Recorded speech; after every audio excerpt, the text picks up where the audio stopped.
미국의 한국 핵잠수함 승인에 전 세계가 발칵 뒤집혔습니다. 모두가 미국의 선물이라 보도했지만 그 실체는 한국을 기술 식민지로 만들려는 끔찍한 함정이었습니다. 과거 프랑스는 민간용 장난감이라 비웃었고 영국은 5개 상임 이사국의 룰도 모른다며 조롱했죠. 미국은 이 승인을 빌미로 낡아빠진 미국산 구형 원자로를 강매하려 했습니다. 하지만 돌아온 한국의 대답은 충격 그 자체였습니다. 그 20세기 유물에 우리의 21세기 선체를 붙이라고요. 그건 모욕입니다. 미국의 뺨을 정면으로 후려친 이 엄청난 자신감, 그 정체는 대체 무엇이었을까요? 제 이름은 제임스 맥밀런. 캐나다 왕립 해군의 제독입니다. 저는 지난 30년간 5개 상임 이사국이라 불리는 낡은 강대국들의 오만한 횡포 속에서 어떻게든 캐나다의 진짜 주권을 지키기 위해 싸워온 군인입니다. 여러분은 북극을 아십니까? 얼음으로 뒤덮인 그 광활한 바다. 캐나다에게 북극은 미래이자 심장입니다. 하지만 그 심장이 최근 몇 년간 낡은 강대국들의 탐욕스러운 야심에 의해 찢겨나가고 있었습니다. 러시아의 핵잠수함이 심지어 중국의 잠수함까지 우리의 영해를 제 집처럼 드나들었죠. 하지만 우리는 힘이 없었습니다. 더 정확히는 그 얼음 밑에서 수개월을 버틸 심장이 없었습니다. 디젤 잠수함은 숨을 쉬러 올라와야 했고 그때마다 포식자들에게 위치를 들켰습니다. 우리에겐 핵잠수함이 절실했습니다. 하지만 P5 클럽의 룰은 끔찍했습니다. 캐나다는 안 돼. 미국은 우리의 혈맹이었지만 그들의 룰 앞에서는 냉정했습니다. 핵잠은 P5만의 영역이다. 영국은 기술 종속을 제한했습니다. 우리처럼 미국산 심장을 쓰면 되지 않는가? 프랑스는 오만한 가격표를 내밀었습니다. 우리의 독자 기술을 사라. 물론 너희 예산의 10배를 내야 할 거다. 그들은 모두 똑같았습니다. 기술을 파는 것이 아니라 종속과 오만함을 팔고 있었죠. 저는 그 낡은 질서에 신물이 난 상태였습니다. 그런 저에게 2025년 초 아주 흥미로운 정보 하나가 입수되었습니다. 폴란드 바르샤바에서 차세대 원자력 발전소 입찰이 열린다는 것이었습니다. 제동님, 왜 발전소 입찰에 관심을 가지십니까? 제 부관이 물었죠. 저는 웃으며 말했습니다. 발전소? 아니, 나는 새로운 심장을 찾으러 가는 걸세. 그 입찰은 P5 클럽이 아니면서 유일하게 소형 모듈 원자로라는 미래의 심장 기술을 가진 나라. 대한민국이 P5의 심장부인 프랑스와 정면으로 격돌하는 첫 번째 전쟁터였습니다. 저는 캐나다 정부 공식 참관인 자격으로 바르샤바행 비행기에 올랐습니다. 제 목표는 단 하나. 한국의 기술이 진짜인가? 만약 진짜라면 저 민간용 심장을 군사용으로 바꿀 수 있는가? 그것을 제 눈으로 확인하는 것이었습니다. 바르샤바의 입찰 현장은 그야말로 P5 클럽의 오만함이 무엇인지 보여주는 박람회장 같았습니다. 단연 주인공은 프랑스 원자력청의 수장 알랭 디퐁이었습니다. 그는 수백 명의 기자들 앞에서 승리자의 여유를 뽐내고 있었죠. 폴란드의 선택은 정해져 있습니다. 우리의 기술은 지난 50년간 유럽의 겨울을 책임져 왔습니다. 이것은 경쟁이 아닙니다. 진짜 기술과 C급 기술 사이의 확인일 뿐이죠. 그의 오만한 연설에 유럽의 관료들은 박수를 보냈습니다. 저는 그 C급 기술이라 불린 한국의 부스를 찾아갔습니다. 가장 구석진 곳, 사람들의 발길이 거의 닿지 않는 곳이었습니다. 그곳에는 화려한 영상도 웅장한 음악도 없었습니다. 단지 10년과 40년이라는 숫자 2개가 나란히 적힌 아주 단순한 배너 하나가 서 있을 뿐이었습니다. 10년. 그것은 프랑스 기술의 연료 교체 주기였습니다. 40년. 그것은 한국 기술의 연료 교체 주기였죠. 저는 제 눈을 의심했습니다. 40년이라고요? 이건 말도 안 돼. 저도 모르게 중얼거렸습니다. 제 옆에 있던 캐나다의 원자력 기술 고문이 제 팔을 붙잡았습니다. 그의 손이 미세하게 떨리고 있더군요. 제동님, 만약 저 40년이라는 숫자가 진짜라면 저건 기술이 아닙니다. 저건 마법입니다. 그렇습니다. 10년과 40년. 이것은 단순히 4배의 차이가 아니었습니다. 프랑스 기술은 40년간 4번이나 멈춰서서 수조 원의 혈세를 쏟아부으며 심장을 갈아 끼워야 하는 구형 엔진이었습니다. 그런데 한국의 기술은 40년간 단 한 번도 멈추지 않는 완벽한 배터리라는 겁니다. 이것은 군사적으로는 더욱 끔찍한 차이를 의미했습니다. 프랑스의 핵잠수함은 그 10년의 주기 때문에 반드시 정비창으로 돌아와야 하는 치명적인 약점을 안고 있었습니다. 하지만 40년짜리 심장이라면 그것은 사실상 폐기될 때까지 영원히 자망할 수 있는 유령 잠수함의 등장을 의미했습니다. 저는 충격에 휩싸였습니다. 저 장난감 같은 부스에 저런 괴물이 숨어 있었다고? 저는 본능적으로 알랭 뒤퐁이 있는 프랑스 부스를 바라보았습니다. 그는 여전히 오만한 미소로 귀족들과 샴페인을 터뜨리고 있었습니다. 그는 몰랐던 겁니다. 자신의 낡은 심장이 저 구석의 새로운 심장에 의해 사망 선고를 받았다는 사실조차 말입니다. 입찰 마지막 날 프레젠테이션 현장. 알랭 뒤퐁은 프랑스의 위대한 역사를 웅변했습니다. 50년의 신뢰, P5의 자부심, 검증된 기술. 그가 내세운 것은 온통 과거뿐이었습니다. 드디어 한국팀의 차례가 되었습니다. 박진우라는 이름의 젊고 냉철해 보이는 엔지니어 한 명이 단상에 올랐습니다. 저는 그가 혁명가처럼 보이지 않는다는 사실에 조금 실망할 뻔했죠. 그는 화려한 영상 대신 단 한 장의 슬라이드만 띄웠습니다. 왼쪽에는 프랑스 기술 10년, 오른쪽에는 한국 기술 40년. 그리고 그가 입을 열었습니다. 프랑스의 위대한 역사의 경의를 표합니다. 하지만 폴란드가 지금 필요한 것은 과거의 역사가 아니라 미래의 40년입니다. 쾅! 저는 제 심장이 내려앉는 소리를 들었습니다. 이것은 발표가 아니었습니다. 전쟁 선포였습니다. 프랑스는 여러분에게 10년짜리 약속을 4번에 걸쳐 팔 것입니다. 하지만 저희 대한민국은 오늘 이 자리에서 40년짜리 완벽한 신뢰를 단 한 번에 드리겠습니다. 선택은 폴란드의 몫입니다. 회의장은 고요했습니다. 알랭 뒤퐁의 얼굴에서 오만함이 사라지는 것을 저는 똑똑히 목격했습니다. 그는 경악에 빠져 저 젊은 엔지니어를 노려보고 있었습니다. 그는 이해하지 못하는 표정이었습니다. 감히 C급 따위가. 폴란드 에너지부 장관이 단상에 올랐습니다. 그는 알랭 뒤퐁을 잠시 바라보았습니다. 오만한 프랑스인을 향한 마지막 예의처럼 보였습니다. 오랜 검토 끝에 우리는 미래를 선택하기로 했습니다.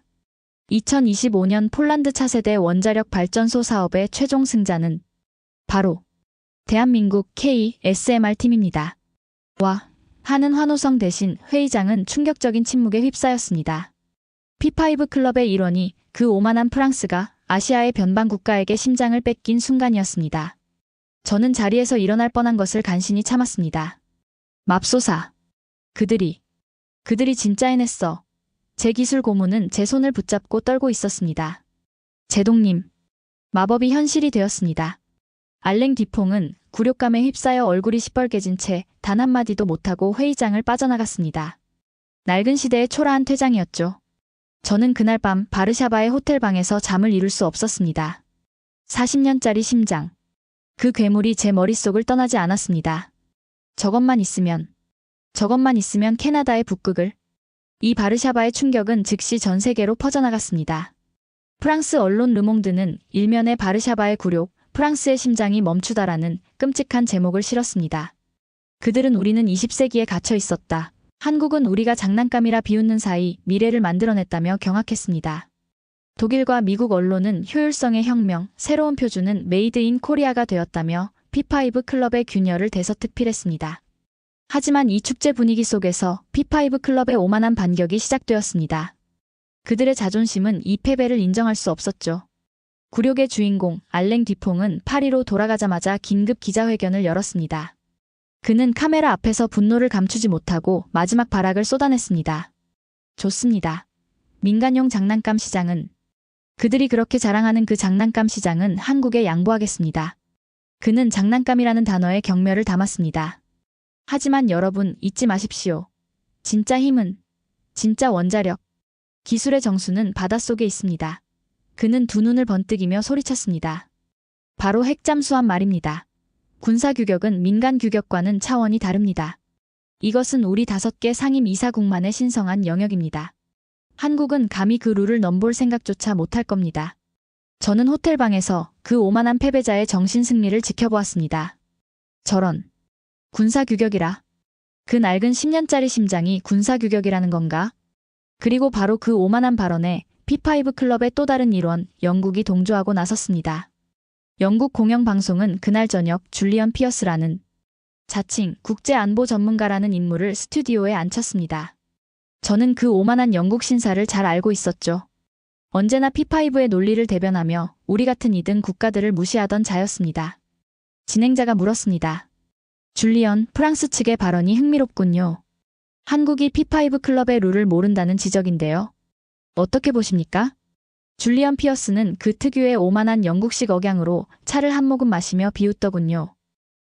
아주 정확한 지적입니다. 그들은 한국은 그들만의 닫힌 리그가 있다는 것을 전혀 모르는 것 같군요. 그저 민간용 원자로 하나 팔았다고 온 나라가 축제 분위기에 빠진 모양입니다. 그는 잠시 멈추었다가 끔찍한 단어를 내뱉었습니다. 귀엽군요. 귀엽다. 저는 제 귀를 의심했습니다. 그 오만한 영국인은 40년이라는 미래의 기술을 가진 나라에게 감히 귀엽다는 경멸의 단어를 사용한 겁니다. 저는 분노가 치밀어 올랐습니다. 이 끔찍한 자들. 하지만 그 분노는 곧 냉철한 웃음으로 바뀌었습니다. 저는 TV를 향해 혼잣말을 내뱉었습니다. 줄리언. 당신이야말로 귀엽군. 당신네 영국의 핵잠수함이 미국산 심장 없이는 1미터도 못 움직이는 절반짜리라는 건 온 세상이 다 아는데 말이야. 프랑스의 10년짜리 낡은 심장과 영국의 미국산 종속된 심장. 그것이 당신들이 말하는 P5 클럽의 룰이라는 건가? 저는 그 순간 깨달았습니다.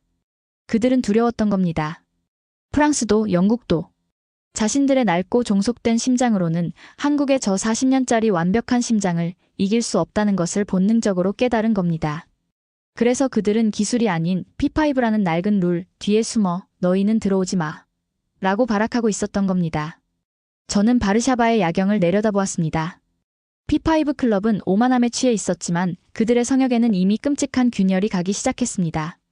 그 오만한 영국인 줄리언 피어스는 그들이 P5의 룰을 모른다고 했었죠. 저는 웃음을 참을 수 없었습니다. 아니, 줄리언.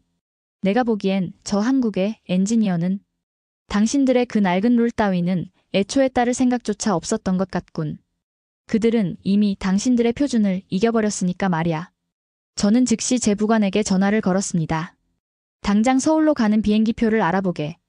공식 참관인이 아니라 캐나다 해군 제독으로서 저 박진우라는 엔지니어를 만나야겠네. P5의 룰이 완전히 무너지기 전에 우리는 새로운 표준에 줄을 서야 해. 폴란드 바르샤바에서 캐나다 오타와로 돌아오는 비행기 안에서 저는 단 한순간도 잠을 이룰 수 없었습니다. 제 머릿속은 40년이라는 그 끔찍한 숫자로 가득 차 있었죠. 한국형 소형 원자로. 그것은 제가 지난 30년간 5개 상임 이사국이라 불리는 낡은 강대국들의 오만한 횡포 속에서 어떻게든 캐나다의 진짜 주권을 지키기 위해 싸워온 군인입니다. 그들의 힘이 규칙과 폭력에서 나왔다면 한국의 힘은 효율과 기술 그 자체에서 뿜어져 나오고 있었습니다. 오타와의 제독 집무실로 복귀하자마자 저는 북극 함대 사령부의 최고 위급 참모들을 소집했습니다. 여러분, 우리가 북극을 지킬 심장을 찾은 것 같습니다. 하지만 제 흥분과 달리 참모들의 반응은 냉담 그 자체였습니다.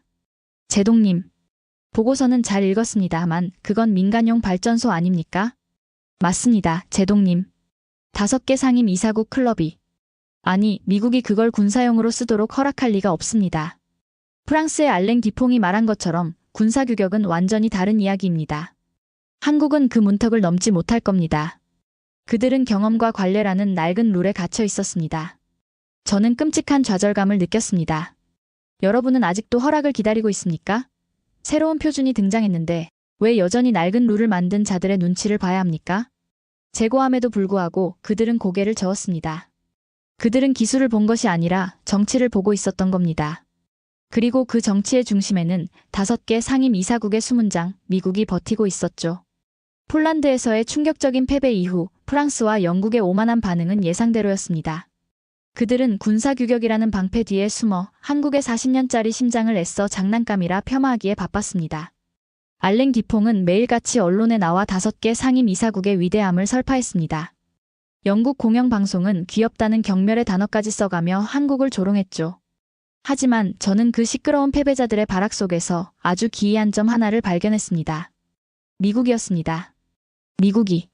너무나도 조용했습니다. 프랑스와 영국이 저렇게 시끄럽게 떠들어대고 있는데 정작 5개 상임 이사국 클럽의 진짜 주인인 미국은 그 어떤 공식 논평도 내놓지 않았습니다. 폴란드 입찰에서 자신들의 기업 역시 참패했음에도 불구하고 그들은 마치 아무 일도 없었다는 듯이 침묵을 지켰습니다. 저는 제 집무실의 세계 지도 앞에서 이 끔찍한 침묵의 의미를 분석하기 시작했습니다. 군인의 직감으로 저는 알 수 있었습니다. 시끄럽게 짖는 개는 물지 않습니다. 하지만 조용한 사자는 이미 사냥감의 목을 물기 위해 완벽한 계산을 끝냈다는 뜻입니다. 그들은 한국을 무시하는 게 아니야. 저도 모르게 중얼거렸습니다. 그들은 두려워하는 것도 아니야. 그들은 지금 계산하고 있는 걸세.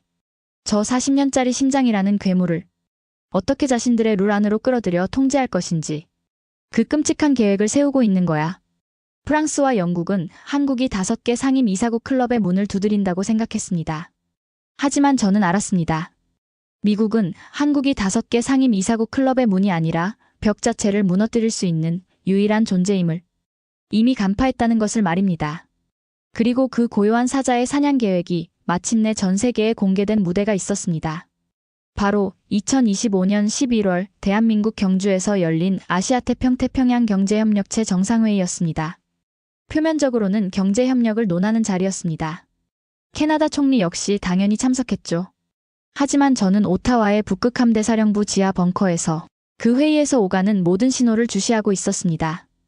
회의는 지루하게 흘러가고 있었습니다. 미중 무역 갈등, 관세 문제, 기후변화, 모두가 예상했던 뻔한 이야기들 뿐이었습니다. 낡은 강대국들은 여전히 그들만의 룰에 갇혀 새로운 표준의 등장을 애써 외면하고 있었습니다.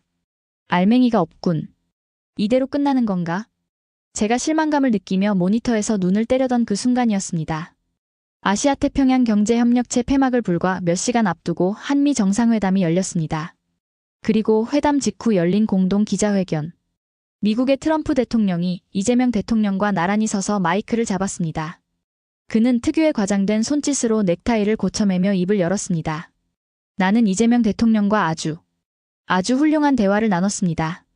우리는 위대한 동맹입니다. 또 뻔한 소리군. 저는 생각했죠. 그리고 오늘 이 자리에서 우리의 동맹이 얼마나 위대한지를 증명하는 역사적인 발표를 하려고 합니다. 제 지하 벙커의 모든 참모들이 스크린을 주목하기 시작했습니다. 역사적인 발표?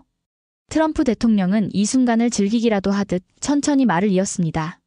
그는 이 대통령을 힐끗 쳐다보며 오만한 승리자의 미소를 지었습니다. 미국은 대한민국의 핵 추진 잠수함 건조 계획을 공식적으로 그리고 전폭적으로 승인한다는 것을 선언합니다. 제 지하 벙커는 그야말로 아수라장이 되었습니다. 세상에, 제동님, 들으셨습니까? 승인입니다. 승인. 미국이 5개 상임 이사국의 룰을 스스로 깼습니다. 제 참모들은 서로 부둥켜 안고 환호성을 질렀습니다. 이건 기적입니다. 한국이 해냈습니다. 폴란드의 마법이 경주의 기적을 만든 겁니다.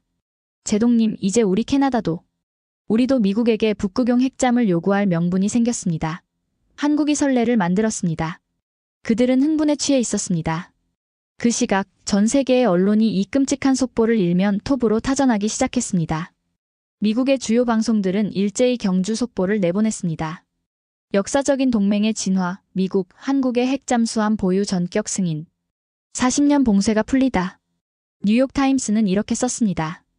트럼프의 경주 서프라이즈, 아시아 태평양 전략의 거대한 전환. 미국, 한국의 최고의 선물을 안기다. 영국의 그 오만한 공영방송마저 줄리언 피어스를 다시 불러냈습니다. 그의 얼굴은 충격과 당혹감으로 굳어 있었죠. 줄리언, 5개 상임 이사국의 룰이 깨진 겁니까? 이건 예상 밖의 일입니다. 미국이 동맹국에게 이런 파격적인 선물을. 이건 5개 상임 이사국 클럽의 근간을 흔드는.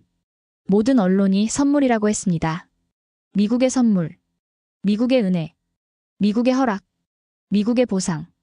마치 오만한 주인이 충실한 동맹에게 가장 큰 뼈다귀를 던져준 것처럼 보도했습니다. 제 벙커의 참모들 역시 그 선물에 완전히 도취되어 있었습니다. 제동님, 왜 아무 말씀이 없으십니까? 우리도 어서 축배를 들어야죠. 모두가 환호하고 있었습니다. 모두가 축제에 빠져 있었습니다. 하지만 저는 환호할 수 없었습니다. 제 심장이 얼음물에 담근 것처럼 차갑게 식어가는 것을 느꼈습니다. 저는 제 집무실의 스크린을 바라보았습니다. 환하게 웃고 있는 트럼프 대통령의 그 오만한 미소. 그리고 그 옆에서 승리자처럼 함께 웃고 있는 이재명 대통령의 얼굴. 저는 천천히 제 벙커의 환호성을 향해 손을 들었습니다. 모두 조용. 제 냉기 어린 목소리에 모든 축제가 순간적으로 멈췄습니다. 참모들이 어리둥절한 표정으로 저를 바라보았습니다. 제동님, 무슨 문제라도? 저는 스크린을 가리켰습니다. 여러분 축하합니다. 하지만 딱 한 가지만 정정하겠습니다. 저는 천천히 입을 열었습니다. 방금 전 세계 언론이 떠들어대는 저 말. 선물이니 승인이니 하는 그 끔찍하게 달콤한 말들 말입니다. 저는 제 참모들을 둘러보며 군인의 직감으로 꿰뚫어본 진실을 내뱉었습니다. 저건 승인이 아닙니다. 벙커 안에는 완벽한 침묵이 흘렀습니다. 제동님, 그게 무슨 말씀이십니까? 저는 쓴웃음을 지었습니다. 저것은 항복선언의 첫 번째 단계입니다. 항복 선언이요? 그렇습니다. 저는 제 관자놀이를 짚으며 그 오만한 미국의 끔찍한 계략을 설명하기 시작했습니다. 여러분 잘 생각해 보십시오. 미국이 왜 승인했을까요? 미국이 왜 자신들의 5개 상임 이사국 룰을 스스로 깨뜨렸을까요? 한국이 예뻐서? 충실한 동맹이라서? 아닙니다. 천만에 그것은 우리가 폴란드에서 목격했던 그 40년짜리 심장이 그 한국형 소형 원자로가 너무나 압도적이어서 미국조차도 정면 승부로는 이길 수 없다는 것을 인정했기 때문입니다. 참모들의 눈동자가 충격으로 흔들리기 시작했습니다. 미국은 침묵 속에서 계산을 끝낸 겁니다. 민간 시장은 이미 한국에게 넘어갔습니다. 그렇다면 군사 시장이라도 막아야 했습니다.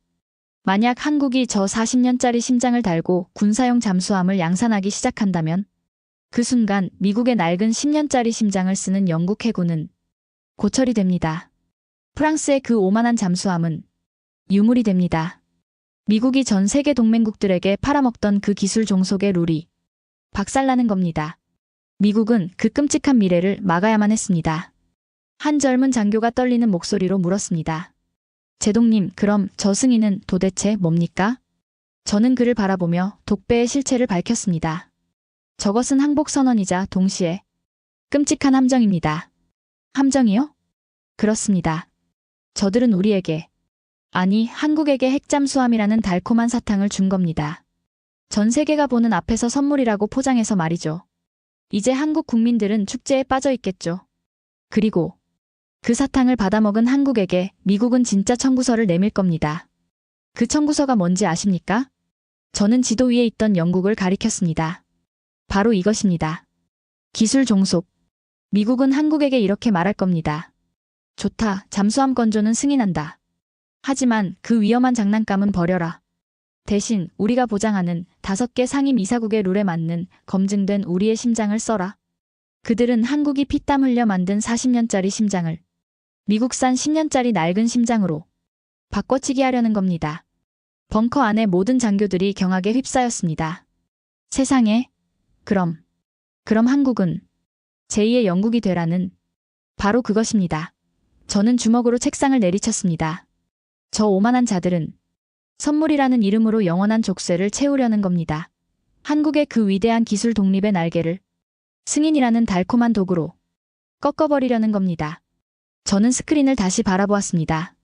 미국의 뉴스들은 여전히 미국의 선물에 감사라는 끔찍한 자막을 내보내고 있었습니다. 한국의 뉴스들 역시 미국의 전폭적 지지라며 승리에 도취되어 있었습니다. 저는 끔찍한 공포를 느꼈습니다. 이 함정을 한국은 알고 있을까? 그 냉철한 엔지니어 박진우는 이 정치적 함정을 꿰뚫어보고 있을까? 아니면 그들 역시 이 달콤한 독배에 취해 스스로 심장을 포기하게 될까?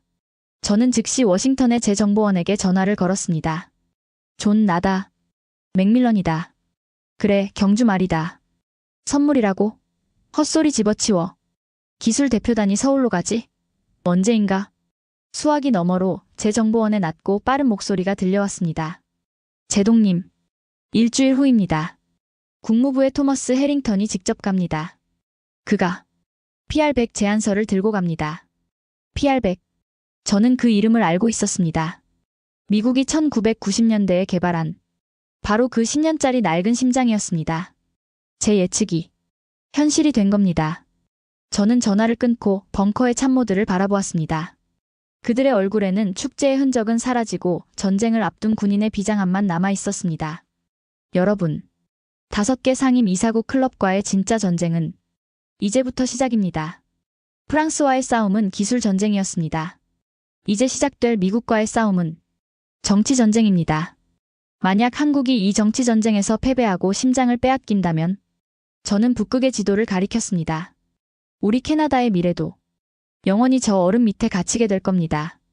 모두 서울을 주시하십시오.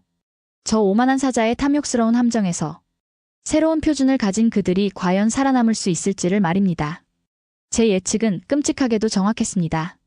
경주선언이라는 그 오만한 축포가 터진 지 불과 7일 만에 워싱턴에서는 한미 원자력 기술 동맹 실무 협상단이라는 거창한 이름의 사냥꾼들이 서울로 출발했습니다. 그리고 그 사냥의 총책임자는 제가 가장 우려했던 인물, 국무부의 토머스 해링턴이었습니다. 저는 오타와의 제 지하 벙커에서 워싱턴의 제 정보원 존과 비밀 통신을 유지하고 있었습니다. 존 해링턴의 무기가 뭔가 확인했나? 제동님. 일주일 후입니다. 국무부의 토머스 해링턴이 직접 갑니다. 그가 PR100 제안서를 들고 간다고 합니다. 저는 눈을 감았습니다. 결국 그렇게 되는 것이었죠. 미국은 가장 뻔한 그러나 가장 강력한 카드를 꺼내 들었습니다. 승인이라는 달콤한 독배에 PR100이라는 10년짜리 낡은 심장을 담아보낸 것입니다. 존, 서울 분위기는 어떻지? 그들 이 함정을 알고 있나? 수화기 너머로 존의 냉소적인 한숨소리가 들려왔습니다. 제동님 함정이라고요? 천만에요. 서울은 지금 축제 그 자체입니다. 모든 언론이 미국의 통 큰 선물이라며 트럼프 대통령을 찬양하고 있습니다. 한국의 관료들은 해링턴을 산타클로스라도 되는 듯이 맞이할 준비를 끝냈습니다. 그 엔지니어는 폴란드에서 봤던 그 박진우라는 인물은 그는 침묵 중입니다. 제동님, 승리에 도취된 정치 앞에서 기술자 한 명이 뭘 할 수 있겠습니까? 그는 고립된 것 같습니다. 고립. 그 단어가 제 심장을 찔렀습니다. 40년짜리 심장을 만든 그 냉철한 엔지니어가 10년짜리 유물에 굴복하려는 관료들에게 고립되었습니다. 이것은 끔찍한 비극의 서막이었습니다. 서울에 도착한 토머스 해링턴은 개선장군처럼 행동했습니다. 그는 공항에서부터 기자들에게 오만한 미소를 지으며 말했죠. 나는 한국의 선물을 가져왔습니다. 미국의 변함없는 우정과 신뢰라는 선물이죠. 우리는 한국이 우리의 가장 위대한 파트너가 되길 기대합니다. 저는 그 가장 위대한 파트너라는 말이 가장 순종적인 하청업체라는 말로 들렸습니다. 다음 날 정부종합청사에서 역사적인 첫 번째 실무 협상이 시작되었습니다. 저는 그 회의에 들어갈 수 없었죠. 저는 캐나다 제독일 뿐이니까요. 하지만 제 정보망은 그 닫힌 문 안에서 벌어지는 일들을 실시간으로 제 벙커로 전송하고 있었습니다. 제동님, 방금 입수된 보고입니다. 제 참모가 긴급 보고서를 저에게 건넸습니다. 서울의 분위기는 협상이 아닙니다. 하사를 받는 자리에 가깝습니다. 외교부의 최 차관이라는 인물이 회의를 주도하고 있는데 그는 해링턴의 모든 발언을 성서처럼 받아 적고 있습니다. 보고서에 적힌 최 차관의 발언은 한 나라의 고위 관료라고는 믿을 수 없을 만큼 굴욕적이었습니다. 토머스 대표님, 다시 한번 미국의 위대한 결단에 깊은 감사를 드립니다. 한국 정부는 미국의 기대를 저버리지 않을 준비가 되어 있습니다. 저희가 무엇을 하면 되겠습니까? 저희가 무엇을 하면 되겠습니까? 저는 주먹을 쥐었습니다. 저런 끔찍한 관료가 40년짜리 심장을 가진 나라의 대표라니요. 아니나 다를까 해링턴은 그 굴욕적인 태도에 아주 만족한 듯 본론을 꺼냈습니다. 그는 두꺼운 서류철 하나를 테이블 위로 밀었습니다. PR100 도입에 관한 기술 이전 협약서였습니다. 간단합니다, 차관님. 승인의 조건은 신뢰입니다. 그리고 그 신뢰는 검증된 기술에서 나오죠. 우리는 한국의 핵잠수함에 영국 해군에서도 완벽하게 검증된 PR100 원자로를 탑재할 것을 제안합니다. 이것이야말로 한미 동맹의 기술적 상징이 될 것입니다. 제 벙커 안은 경악으로 물들었습니다. PR100. 진짜였군. 저 박물관 유물을 말입니다. 하지만 서울의 회의실 분위기는 달랐습니다. 최 차관을 비롯한 관료들은 PR100이라는 이름의 황홀경에 빠진 듯 했습니다. 아, 그렇군요. 역시 미국입니다. 검증된 기술이라니 정말 든든합니다. 영국 해군과 같은 심장이라니 이건 영광입니다. 그들은 기술을 몰랐습니다. 10년과 40년의 차이를 몰랐습니다. 그들은 오직 미국이라는 이름값과 영국이라는 명패에만 굴복하고 있었습니다. 제 정보원은 계속해서 끔찍한 상황을 타전했습니다. 해링턴이 한국형 소형 원자로를 민간용 장난감이라 부르며 군사규격은 위험해서 안 된다고 압박하고 있습니다. 최 차관은 전적으로 동감한다며 고개를 끄덕이고 있습니다. 제동님. 이대로 계약서에 도장을 찍을 분위기입니다. 박진우 엔지니어는 회의실 구석에서 아무 말도 못하고 있습니다. 아무 말도 못하고 있다고요? 그 냉철한 엔지니어가, 그 오만한 프랑스인의 면전에서 40년의 미래를 선포했던 그가 말입니다. 존, 그게 무슨 소리야? 그가 왜 침묵하고 있지? 제동님, 그는 기술 자문일 뿐입니다. 관료들이 정치적 결정이라며 그의 입을 막고 있습니다. 그는 고립되었습니다. 저는 절망감에 휩싸였습니다. 결국 이렇게 끝나는 것인가? 40년짜리 심장은 10년짜리 유물을 강매하는 정치 앞에서 장난감 취급을 받으며 폐기될 운명인가? 그렇게 우리 캐나다의 북극도 저 낡은 질서 속에 영원히 갇히게 되는 것인가? 제 벙커의 참모들도 패배를 직감했습니다. 제동님, 어쩔 수 없습니다. 저건 미국입니다. 국가 대 국가의 외교입니다. 엔지니어 한 명이 뭘 할 수 있겠습니까? 한국은 기술을 얻고 패권을 잃느니 기술을 버리고 동맹을 택한 겁니다. 현실적인 선택이죠. 현실적인 선택이라고? 저는 그 비겁한 단어가 역겨웠습니다. 그건 현실이 아니야. 굴종이지. 저는 모니터를 노려보았습니다. 박진우. 제발 당신의 그 자신감을 보여줘. 그때였습니다. 제 정보원 존의 목소리가 극도로 흥분하며 수화기를 뚫고 들어왔습니다. 제동님, 방금. 무슨 일이야, 존? 말해. 그 엔지니어가 일어섰습니다. 최 차관이 그를 제지하려 했지만 그가 손을 들고 해링턴에게 질문을 했습니다. 뭐라고 했나? 그가 PR100에 대해 물었습니다. 그거 10년마다 연료 교체하는 거 맞습니까? 라고 말입니다. 저도 모르게 주먹을 불끈 쥐었습니다. 그래. 존의 목소리는 경악으로 떨리고 있었습니다. 해링턴이 표준 절차라고 얼버무리자 박진우가, 그 미친 엔지니어가 이렇게 말했습니다. 제동님. 그가 아니요. 그것은 20세기의 낡은 표준입니다. 라고 했습니다.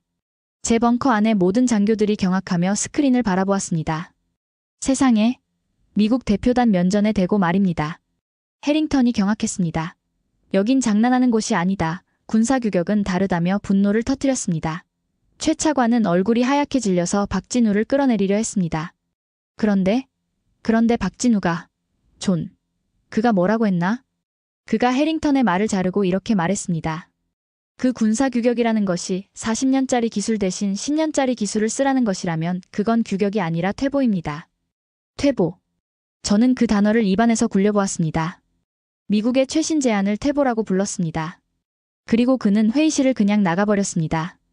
더 이상 저희 기술을 장난감이라 부르지 마십시오라는 말만 남기고 말입니다. 제 벙커는 충격으로 얼어붙었습니다. 미친 저 엔지니어 정말 미쳤군. 제 참모 중 하나가 중얼거렸습니다. 끝났군. 저건 외교적 자살 행위야. 그날 저녁 서울에서 날아온 후속 보고는 끔찍했습니다. 박진우 외교부 최 차관에게 불려가 역적 취급.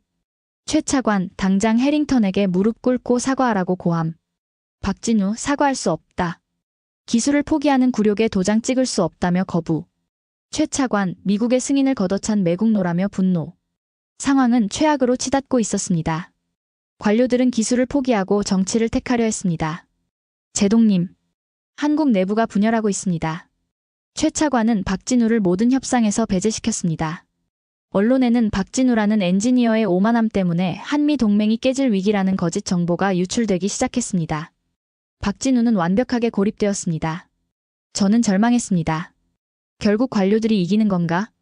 정치가 기술을 짓밟는 건가? 저 위대한 40년짜리 심장은 저렇게 내부의 적에 의해 사라지는 건가? 해링턴은 승리를 직감했습니다. 그는 한국 정부에 최후 통첩을 보냈습니다. 내일 오전 10시 최종회의를 소집한다. 기술이 아닌 동맹을 선택하길 바란다. 그 자리에서 서명을 하든지 아니면 이 승인을 없던 일로 하든지 결정하라. 모든 것이 내일 오전 10시에 결정될 운명이었습니다. 저는 그날 밤 오타와의 벙커에서 뜬 눈으로 밤을 새웠습니다. 존, 무슨 일 없어? 박진우는 포기했나? 아무런 움직임이 없습니다, 제동님. 그는 패배한 것 같습니다. 패배. 그 단어가 제 가슴을 무겁게 짓눌렀습니다. 그리고 운명의 아침이 밝았습니다. 최종 서명식이 열리기 불과 1시간 전. 제동님. 존의 다급한 목소리가 통신기를 찢을 듯이 울렸습니다. 무슨 일이야? 박진우가. 그가 움직였습니다. 그가 자폭을 선택했습니다. 자폭이라니. 그가 데이터를 언론에 유출시켰습니다. 어젯밤 그가 PR100과 KSMR의 효율성 비교 데이터를 익명으로 모든 언론사와 청와대 안보실에 폭로했습니다. 존은 경악에 찬 목소리로 그 폭로의 내용을 읽어내려갔습니다. 제목, 국가 100년 대계를 위한 최종 보고서. 내용, 미국 PR100. 10년 주기 연료 교체. 40년간 총 3회 교체. 예상 추가 비용 12조 원. 내용, 한국 KSMR. 40년 주기 연료 교체. 교체 0회. 비용 0원. 그리고 그가 마지막 한 줄을 적었습니다. 존. 뭐라고 적었나? 우리는 12조 원을 더 지불하고 기술 종속을 사오는 것입니까? 아니면 12조 원을 아끼고 기술 독립을 쟁취하는 것입니까? 12조 원. 기술 종속. 기술 독립. 그 엔지니어는 정치가 아닌 숫자로, 외교가 아닌 진실로 관료들과 미국의 심장을 정면으로 찔러버린 겁니다. 지금 서울은 발칵 뒤집혔습니다. 제동님. 언론 헤드라인이 축제에서 분노로 바뀌었습니다. 충격 단독, 미국이 강매하려 한 PR100 10년짜리 낡은 기술. 12조 원. 추가 비용. 알고 보니 독배였던 미국의 승인. KSMR 버리고 기술 종속택하려 한 외국 관료들. 국민들이 분노했습니다. 최 차관은 패닉에 빠졌습니다. 저도 모르게 환호성을 질렀습니다. 자폭이 아니야, 존. 저건 신의 한 수였어. 그는 회의실에서 진 게 아니었어. 그는 전쟁터를 국민이라는 광장으로 옮겨버린 거야. 10시 정각. 해링턴이 통보한 최종 회의의 시간이 되었습니다. 존의 목소리는 이제 생중계나 다름없었습니다. 해링턴 경로했습니다. 그는 이 모든 것이 박진우의 반란임을 알았습니다. 최 차관 얼굴이 사색이 되어 회의실에 앉아 있습니다. 그리고 방금 박진우가 역적의 모습으로 회의실에 들어섰습니다. 해링턴이 그를 증오의 눈빛으로 쳐다보며 소리쳤습니다. 당신의 그 용감한 언론 플레이 덕분에 아주 재미있는 아침을 맞이했소. 이제 만족하십니까? 최 차관은 박진우. 당장 사과드려. 라고 고함을 질렀습니다. 그런데 제동님. 박진우가 사과를 하지 않았습니다. 그가 회의실 전면에 대형 스크린을 켰습니다. 그가 어젯밤 유출했던 그 끔찍한 비교 데이터를 해링턴과 최 차관의 면전에 띄워버렸습니다. 12조 원. 10년. 40년. 박진우가 마이크를 잡았습니다. 제동님. 그가 관료들을 향해 말했습니다. 여러분은 어제까지 저 10년짜리 그래프를 승인이라 부르며 국민들에게 12조 원의 빚과 기술 종속의 족쇄를 채우려 했습니다. 라고 말입니다. 최 차관. 경악하며 쓰러지기 직전입니다. 그리고 박진우가 해링턴을 향해 돌아섰습니다. 해링턴의 오만한 눈이 그 데이터 앞에서 흔들리고 있습니다. 박진우가 말합니다. 해링턴 대표님. 저는 엔지니어입니다. 저는 정치나 외교는 모릅니다. 저는 오직 숫자와 효율만 믿습니다. 그가 PR100 그래프를 유물이라고 불렀습니다. 20세기 유물이라고요. 그리고 KSMR 그래프를 가리키며 21세기 표준이라고 했습니다. 그리고 그가 마지막 질문을 던졌습니다. 제동님. 제 심장이 터질 것 같았습니다. 말해, 존. 그가 뭐라고 했나? 그가 이렇게 말했습니다. 대표님, 감히 묻겠습니다. 저희의 이 완벽한 21세기 선체에 저 끔찍한 20세기 유물을 심으라고요? 그것은 승인이 아닙니다, 대표님. 그것은 대한민국에 대한 모욕입니다. 모욕. 제 벙커 안에 모든 참모들이 자리에서 벌떡 일어났습니다. 그리고 그가 마지막 말을 덧붙였습니다. 우리는 당신들의 허락이 아니라 우리의 실력으로 갑니다. 이 계약은 저희가 거절합니다. 쾅. 수화기 너머로 누군가 문을 박차고 나가는 소리가 들렸습니다. 해링턴입니다, 제동님. 그가 경악과 분노로 회의실을 나가버렸습니다. 협상은 결렬되었습니다. 저는 가만히 수화기를 내려놓았습니다. 제 벙커 안은 죽음과도 같은 침묵에 휩싸였습니다. 제 참모들이 공포에 질린 눈으로 저를 바라보았습니다. 제동님. 이건 재앙입니다. 한국이 미국을 거절했습니다. 동맹을 걷어찼습니다. 그들은 이제 고립되었습니다. 완벽하제요. 고립. 재앙. 저는 천천히 의자에 몸을 기댔습니다. 그리고 저는 웃기 시작했습니다. 처음에는 낮은 웃음이었습니다. 이내 참을 수 없는 환희의 웃음이 제 벙커 전체를 울리기 시작했습니다. 하. 제 참모들이 공포에 질려 저를 바라보았습니다. 제동님, 괜찮으십니까? 저는 눈물이 찔끔 나올 정도로 웃다가 그들을 바라보았습니다. 재앙이라고? 고립이라고? 아니. 저는 책상을 내리쳤습니다. 이것은 재앙이 아니야. 이것은 혁명이야. 그 미친 엔지니어가, 그 박진우라는 남자가 해냈어. 그가 정치를 기술로 박살 내버렸다고. 그는 관료들의 굴종을 엔지니어의 자존심으로 꺾어버렸어. 여러분, 저는 제 참모들을 향해 소리쳤습니다. 그는 동맹을 걷어찬 게 아니야. 종속의 쇠사슬을 끊어버린 거지. 그는 승인을 거절한 게 아니야. 모욕을 거절한 거야. 그 끔찍한 독배는 박살이 난 겁니다. 오만한 사냥꾼의 면전에서 산산조각이 났습니다. 제 전화기가 다시 미친 듯이 울리기 시작했습니다. 존이었습니다. 그의 목소리는 흥분을 넘어 경외감에 차 있었습니다. 제동님, 당신 말이 맞았습니다. 한국 국민들이 분노했습니다. 12조 원의 진실을 알게 된 국민들이 미국을 향해 그리고 굴욕 외교를 하려 한 관료들을 향해 분노를 쏟아내고 있습니다. 최 차관은 패닉에 빠졌습니다. 청와대는 긴급 안보회의를 소집했습니다. 박진우는 역적이 아니라 영웅이 되고 있습니다. 저는 수화기를 들고 창밖을 바라보았습니다. 오타와의 하늘은 여전히 차가웠지만 제 심장은 희망으로 뜨거워지고 있었습니다. 5개 상임 이사국 클럽의 신성한 권위는 오늘 서울의 그 회의실에서 모욕이라는 단어와 함께 박살났습니다. 이제 진짜 전쟁이 시작될 겁니다. 존. 기술을 무시했던 낡은 루리 기술 그 자체와 정면으로 맞붙게 될 겁니다. 저는 그 전쟁의 최전선을 제 눈으로 직접 목격하기 위해 두바이로 떠날 준비를 시작했습니다. 서울에서 벌어진 협상 결렬 사태는 찻잔 속의 태풍이 아니었습니다. 그것은 P5 클럽이라는 낡은 댐에 균열을 내는 대지진이었습니다. 미국의 오만한 제안을 모욕이라며 정면으로 걷어찬 박진우라는 엔지니어. 그는 순식간에 국제적인 반란자가 되었습니다. 제 오타와의 벙커로 쏟아져 들어오는 정보들은 끔찍했습니다. 제동님, 서울발 긴급 정보입니다.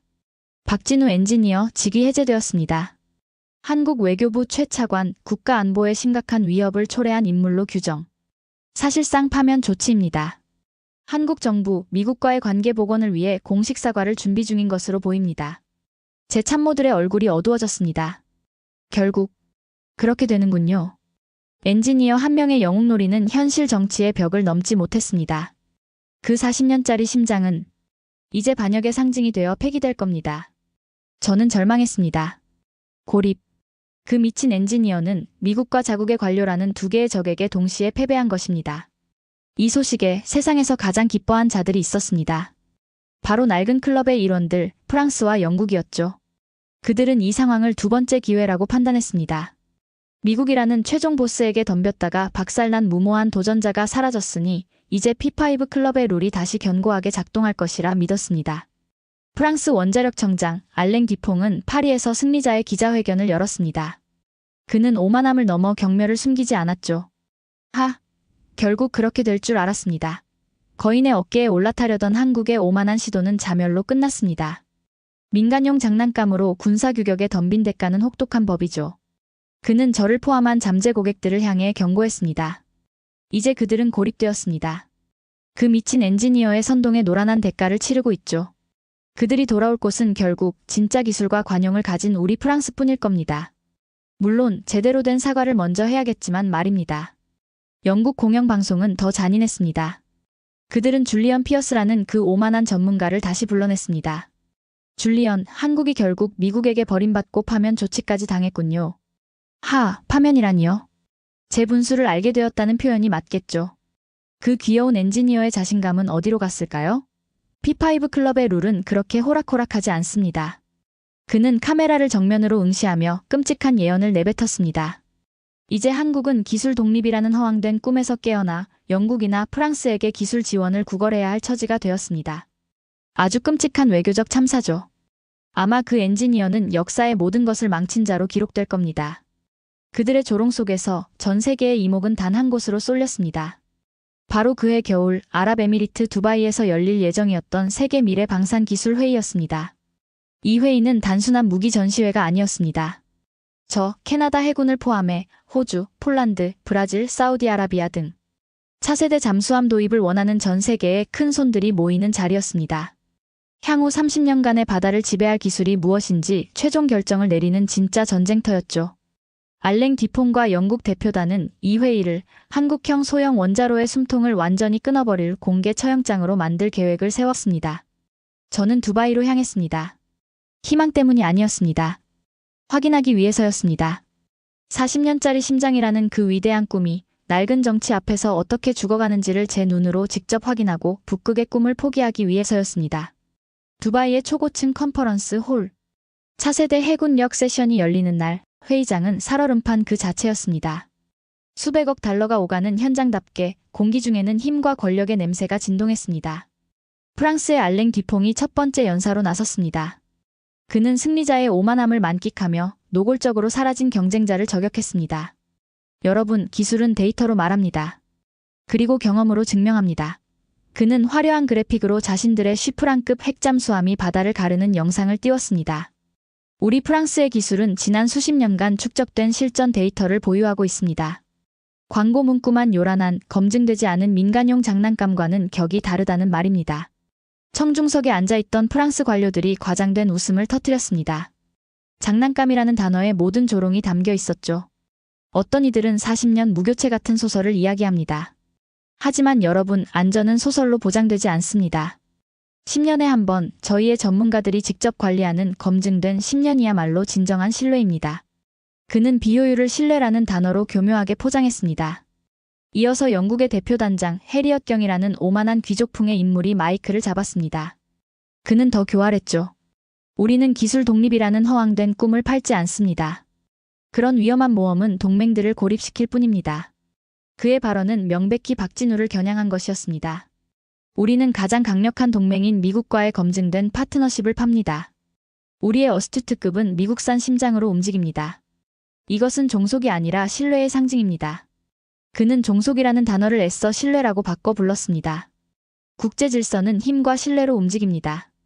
미국과의 신뢰를 잃어버린 나라가, 고립을 자초한 기술자가 과연 여러분의 미래를 책임질 수 있겠습니까? 그 끔찍한 도박에 국가의 명운을 거시겠습니까? 고립된 한국. 미국에게 버림받은 한국. P5의 룰을 어긴 한국. 그들은 한국이라는 단어를 단 한 번도 직접 언급하지 않았지만 모든 비난의 화살은 단 한 사람을 향하고 있었습니다.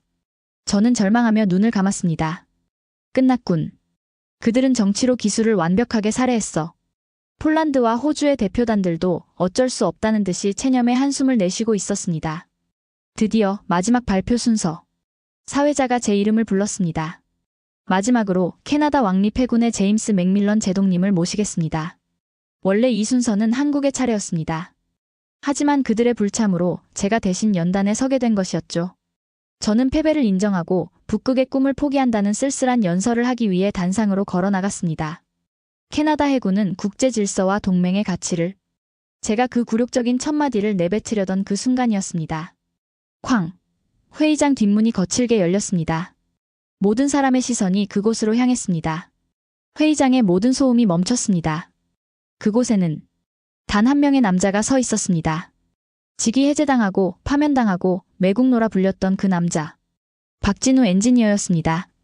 그는 정부 대표단의 수행원 하나 없이, 공식 직함도 없이 개인 자격으로 그 처형장에 스스로 걸어 들어온 것입니다. 알랭 뒤퐁과 해리엇 경의 얼굴이 경악으로 물들었습니다. 저자가 왜 여기에? 사회자가 당황하며 말했습니다. 박진우 박사님? 명단에 없으신데요.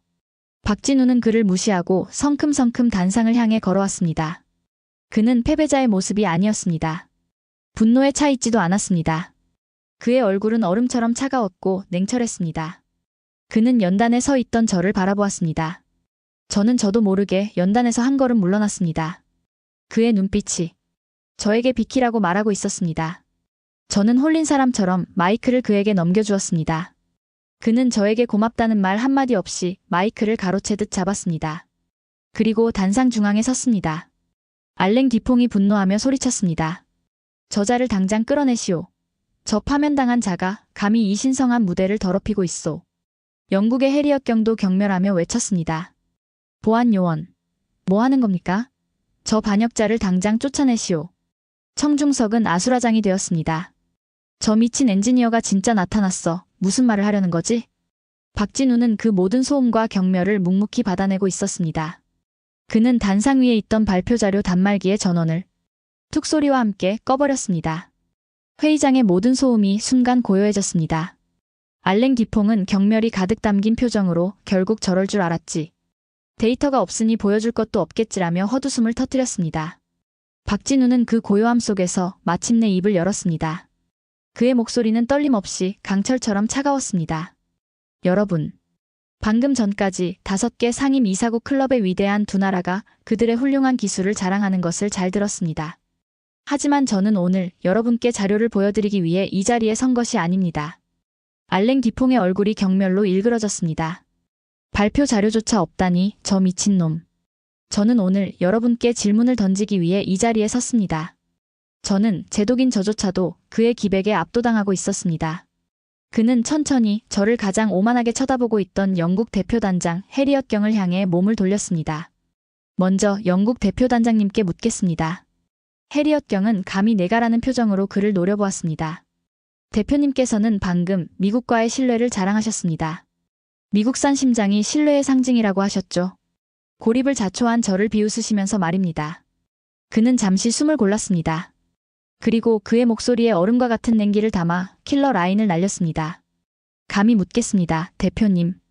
당신들의 그 미국산 심장 없이는 단 1m도 움직이지 못하는 그 절반짜리 잠수함이 어떻게 감히 기술 독립이라는 단어를 입에 올릴 수 있습니까? 쾅! 저는 제 머리를 거대한 망치가 내리친 듯한 충격을 받았습니다. 세상에! 저 말을 이 공개석상에서 영국 대표단장은 경악에 빠져 입을 벌린 채 박진우를 쳐다보았습니다. 그의 신뢰라는 오만한 포장지가 절반짜리라는 끔찍한 진실의 칼날에 수백 명의 고객들 앞에서 찢겨나간 순간이었습니다. 당신. 박진우는 그를 향해 한 걸음 더 다가갔습니다. 미국이 공급을 끊는 순간 고철이 되어버릴 그 무기가 어째서 고립된 저의 기술보다 우월하다고 말씀하시는 겁니까? 신뢰라는 이름으로 포장된 그 기술 종속의 쇠사슬을 자랑하시는 겁니까? 해리엇 경은 아무 말도 하지 못했습니다. 그의 얼굴은 오만함에서 굴욕감으로 새하얗게 질려 있었습니다. 박진우는 그에게 눈길조차 주지 않고 이번에는 무대 반대편에 앉아있던 알랭 디퐁을 향해 돌아섰습니다. 다음은 프랑스 원자력 청장님께 묻겠습니다. 알랭 디퐁은 사태의 심각성을 깨닫고 오만함 대신 분노로 얼굴이 붉어져 있었습니다. 그는 박진우를 미친 개로 규정한 듯 했습니다. 청장님께서는 실전 데이터와 군사 규격을 강조하셨습니다. 민간용 장난감이라며 저희 기술을 조롱하셨죠. 그렇다. 그게 뭐 어쨌다는 거냐. 이 무례한 자식. 그가 소리쳤습니다. 박진우는 고개를 끄덕였습니다. 좋습니다. 그럼 그 위대한 프랑스 기술에 대해 묻겠습니다. 그는 청중석을 향해 목소리를 높였습니다. 여러분, 10년에 한 번씩 수조 원이 넘는 혈세를 쏟아부어가며 그 낡은 심장을 교체해야 하는 그 끔찍한 비효율을 어떻게 감히 고객들에게 미래의 기술이라며 강매할 수 있습니까? 충격이 경악으로 변했습니다. 알랭 디퐁은 자리에서 벌떡 일어났습니다. 저 무례한. 당장 끌어내. 저자의 발언을 막으시오. 회의장 전체가 아수라장이 되었습니다. 하지만 박진우는 그의 분노를 정면으로 받아내며 단상의 중앙으로 돌아왔습니다. 이제 그의 진짜 이야기를 할 시간이었습니다. 여러분, 저들은 저를 미친 엔지니어, 미국에게 버림받은 고립자라고 불렀습니다. 맞습니다. 청중은 숨을 죽였습니다. 저는 미쳤습니다. 10년짜리 낡은 유물을 40년짜리 미래기술로 바꾸는데 미쳤습니다. 저는 고립되었습니다. 기술 종속의 달콤한 독배를 거부하고 기술 독립이라는 가시밭길을 택했기 때문입니다. 그는 저 제임스 맥밀런을 바라보았습니다. 캐나다 제독님, 그리고 호주 대표단 여러분, 폴란드 장관님, 우리의 눈이 빛나기 시작했습니다. 우리는 더 이상 그를 동정하지 않았습니다. 우리는 새로운 시대의 선언을 목격하고 있었습니다. 저희 대한민국은 오늘 여러분께 21세기의 새로운 표준을 제안하기 위해 이 자리에 섰습니다. 첫째, 10년이 아닌 40년 연료 무교체의 완벽한 심장입니다.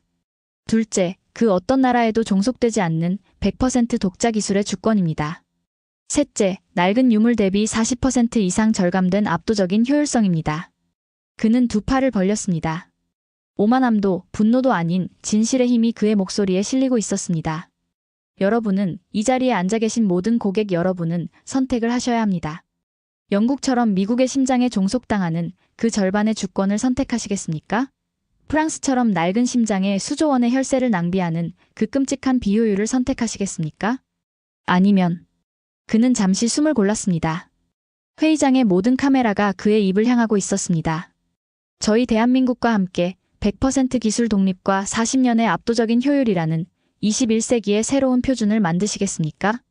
그의 말이 끝나는 순간 회의장은 정적에 휩싸였습니다. 알랭 디폰과 영국 대표단장은 자신들이 파놓은 공개 처형장에서 오히려 자신들의 낡은 심장이 공개 처형당했다는 사실에 경악하며 하얗게 질린 얼굴로 박진우를 노려보고 있었습니다. 그때였습니다. 정적을 깨고 한 사람이 자리에서 일어나 박수를 치기 시작했습니다. 바로 저 제임스 맥밀런이었습니다. 저는 캐나다 왕립 해군의 제독으로서 P5의 낡은 룰이 무너지는 그 장엄한 순간에 저의 모든 것을 걸고 새로운 표준의 경의를 표하기로 결정한 것입니다. 제가 일어나자 폴란드 국방부 장관이 일어났습니다. 호주 방산 획득청장이 일어났습니다. 브라질, 인도, 사우디아라비아. P5 클럽의 오만한 횡포에 신음하던 전 세계의 새로운 고객들이 약속이라도 한 듯이 모두 자리에서 일어나 직위 해제당한 그 미친 엔지니어를 향해 우레와 같은 박수를 보내기 시작했습니다. 그 박수 소리는 낡은 룰이 무너지는 소리였습니다. 그것은 P5 클럽의 오만한 시대가 끝나고 한국형 소형 원자로라는 새로운 표준의 시대가 열렸음을 알리는 축포였습니다.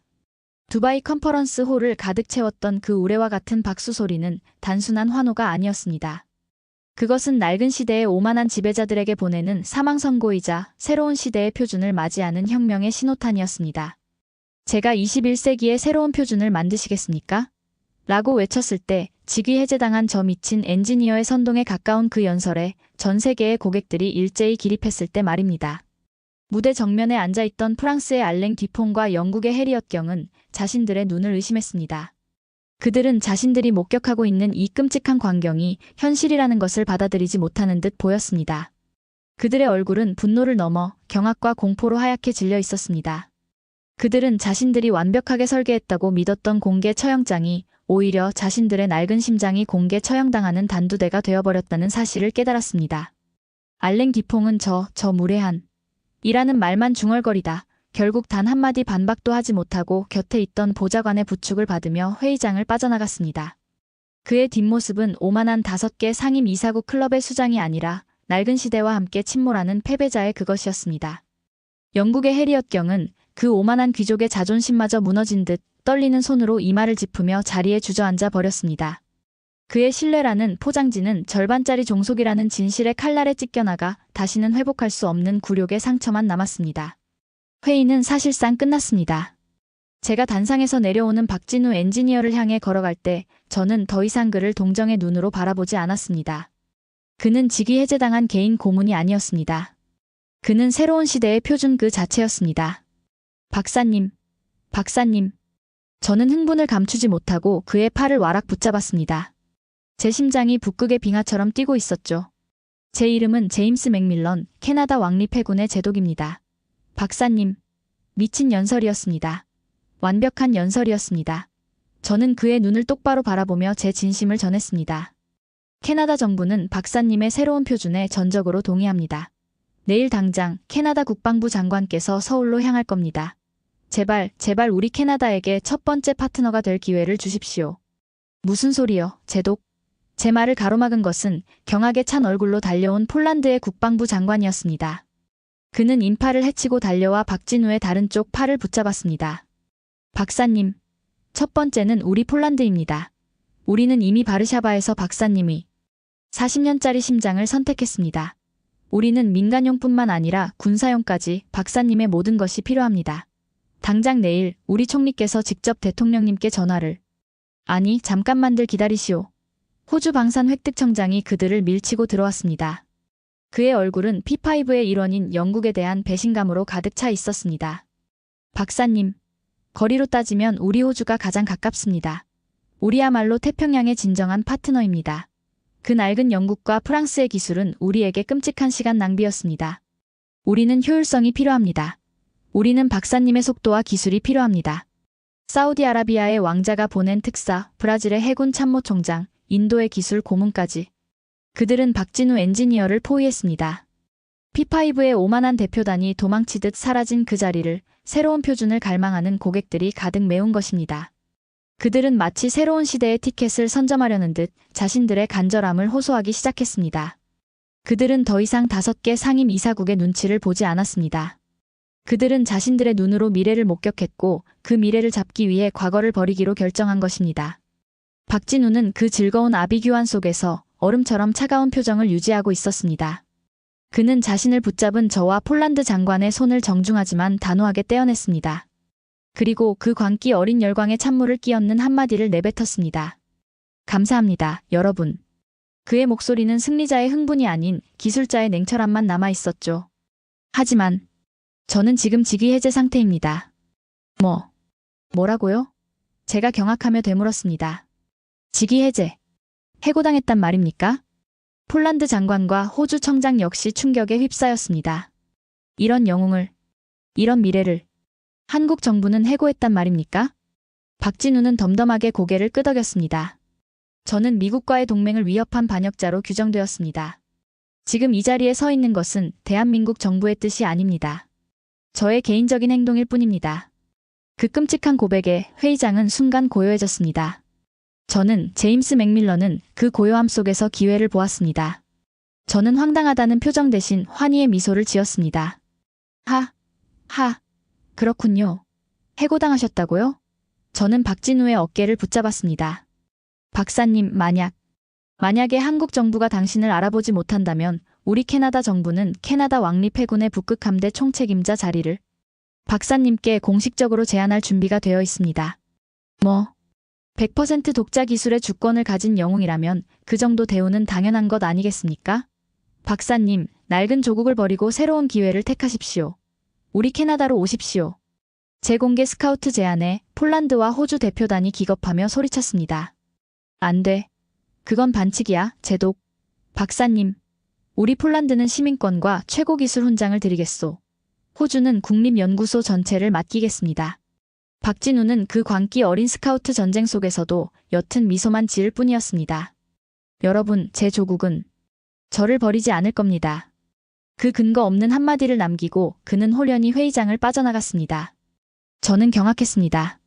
저 자신감은 도대체 어디서 나오는 거지? 그리고 그 자신감의 근거는 제가 인천공항에 도착했을 때 현실이 되어 나타났습니다. 두바이의 기적, 직위 해제된 엔지니어의 반란, P5 클럽의 공개 처형. 이 소식은 저의 전용기보다 더 빨리 서울에 도착해 있었습니다. 한국 언론은 발칵 뒤집혔습니다.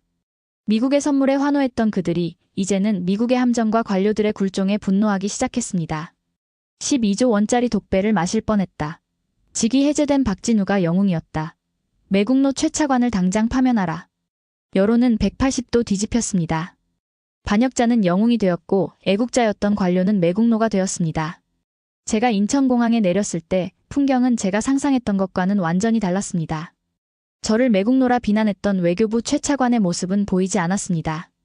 대신 굳은 표정의 국방부 장관과 청와대 안보실장이 직접 마중을 나와 있었습니다. 그들은 박진우를 체포하러 온 것이 아니었습니다. 저를 영접하러 온 것이었죠. 국방부 장관은 제 손을 어색하게 잡으며 말했습니다.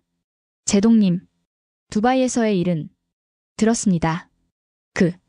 캐나다의 제안은 아주 흥미롭게 생각합니다. 그는 직위 해제라는 단어는 애써 꺼내지 못했죠.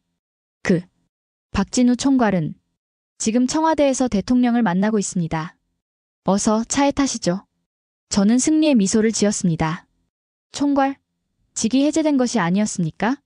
국방부 장관은 땀을 뻘뻘 흘리며 대답했습니다. 그건 행정착오였습니다, 제독님. 끔찍한 실수였죠. 저는 관료들의 그 계산적인 환대에 대꾸하지 않고 묵묵히 차에 올랐습니다. 서울로 돌아온 지 48시간도 채 되지 않아 두바이의 기적은 서울의 현실이 되었습니다. 저 제임스 맥밀런을 필두로 캐나다, 폴란드, 호주의 장관급 대표단이 서울에 공식적으로 도착했습니다. 우리는 외교부를 무시하고 국방부와 청와대 그리고 박진우의 사무실로 직행했습니다. 그의 직위 해제 명령은 없던 일이 되었습니다. 매국노 최 차관은 건강상의 이유로 공식 파면되었다는 소식이 들려왔죠. 박진우의 사무실은 이전보다 2배는 더 큰 규모로 즉각 복원되었고 흩어졌던 그의 팀원들은 국가유공자 대우를 받으며 영광스럽게 복귀했습니다. 서울의 5성급 호텔들은 새로운 표준을 쇼핑하러 온 고객들로 가득 찼습니다. 제독님, 우리 폴란드가 1호기의 영광을 가져가야 합니다. 무슨 소리? 태평양의 안보는 우리 호주가 책임집니다. 우리가 1호기입니다. 그들의 즐거운 경쟁이 한창일 때 그 누구도 예상치 못했던 두 사람이 서울을 비밀리에 방문했습니다. 첫 번째 인물은 굴욕의 상징이었던 영국의 해리엇 경이었습니다. 그는 공식 대표단이 아닌 개인 자격이라며 박진우의 사무실로 조용히 찾아왔습니다. 저도 그 자리에 참관인으로 배석했죠. 그의 얼굴에서는 오만함이 완전히 사라져 있었습니다. 그는 10년은 더 늙어 보였습니다. 박진우 총괄. 그는 한참을 망설이다 어렵게 입을 열었습니다. 두바이에서 당신이 하신 말씀. 절반짜리 잠수함이라는 그 무례한 지적. 박진우는 조용히 그를 바라보았습니다.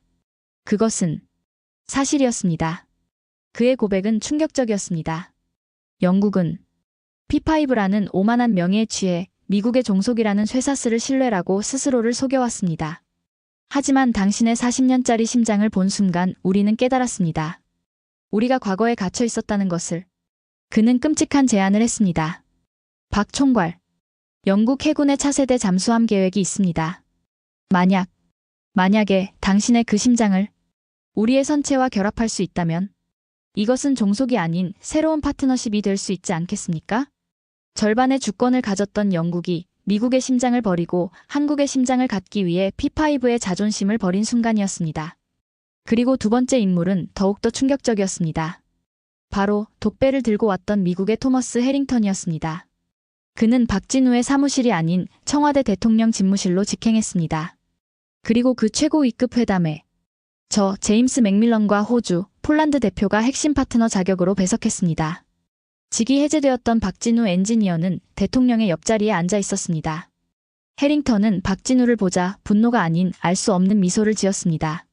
박진우 총괄. 축하합니다. 당신이 이겼습니다. 최 차관과는 달리 해링턴은 패배를 인정할 줄 아는 프로였습니다. 그는 대통령을 향해 고개를 돌렸습니다. 대통령님, 미국은 PR100이라는 낡은 제안을 전면 철회합니다. 대통령과 장관의 눈이 커졌습니다. 대신 우리는 새로운 제안을 들고 왔습니다. 그는 가방에서 서류 한 장을 꺼냈습니다. 그곳에는 PR100이 아닌 필라델피아 조선소라는 단어가 적혀 있었습니다. 우리는 당신들의 기술을 통제하는 데 실패했습니다. 오만한 실수였죠. 그는 씩 웃었습니다. 그래서 우리는 그 기술에 투자하기로 결정했습니다. 그의 새로운 제안은 이랬습니다. 미국은 한국의 핵잠 건조를 승인합니다. 단 미국산 원자로가 아닌 박진우 총괄의 한국형 소형 원자로를 탑재하는 것을 전제로 말입니다. 대신 그 위대한 잠수함의 건조를 우리 필라델피아 조선소에서 한국의 조선 기술로 함께 만듭시다. 당신들의 40년짜리 심장과 압도적인 건조 속도가 미국이라는 글로벌 네트워크와 만나는 겁니다. 이것은 종속이 아니었습니다. 이것은 항복을 넘어선 여기존이었습니다. 미국이 P5 클럽의 수문장이 자신들의 낡은 룰을 포기하고 한국의 표준에 올라타겠다고 선언한 것입니다. 이 소식은 그 어떤 정상회담보다도 더 빠르고 더 강력하게 전 세계를 강타했습니다. 마침내 언론이 진실을 보도하기 시작했습니다. 그들은 더 이상 미국의 선물이라는 거짓을 말하지 않았습니다. 미국 방송의 헤드라인은 그 오만했던 영국 전문가 줄리언 피어스가 직접 나와 사과 방송을 하는 것으로 대체되었습니다. 저는 끔찍한 실수를 저질렀습니다. 저는 낡은 룰에 갇혀 새로운 표준을 보지 못했습니다. 5개 상임 이사국이니 G7이니 하는 20세기의 낡은 정의는 이제 폐기되어야 합니다. 그가 스크린에 띄운 새로운 지도는 전 세계를 경악하게 만들었습니다. 21세기의 진짜 강대국은 땅이나 과거의 명예로 결정되지 않습니다. 미래 기술의 표준을 누가 쥐고 있느냐로 결정됩니다. 그는 떨리는 목소리로 선언했습니다. 핵무기가 아닌 미래의 심장을 말입니다. 그런 의미에서 전 세계 4대 강국의 정의는 오늘부로 바뀌었습니다. 미국, 중국, 러시아. 그는 잠시 숨을 골랐습니다. 그리고 대한민국입니다. 영국과 프랑스는 어디 갔냐고요? 그들은 4대 강국이 아닙니다. 그들은 이제 대한민국의 새로운 표준을 따라가야 하는 추격자가 되었을 뿐입니다. 한국형 소형 원자로의 등장으로 한국은 영국과 프랑스를 동시에 추월해버렸습니다. 영국의 가디언지는 일면의 침묵의 함대, 어떻게 한국이 영국의 해군 자존심을 무너뜨렸는가 라는 굴욕적인 기사를 실었습니다. 프랑스의 르몽드지는 알랭 디퐁의 오만함이 아니라 프랑스의 낡은 기술이 패배한 것이다. 우리는 미래를 도둑맞았다고 한탄했습니다.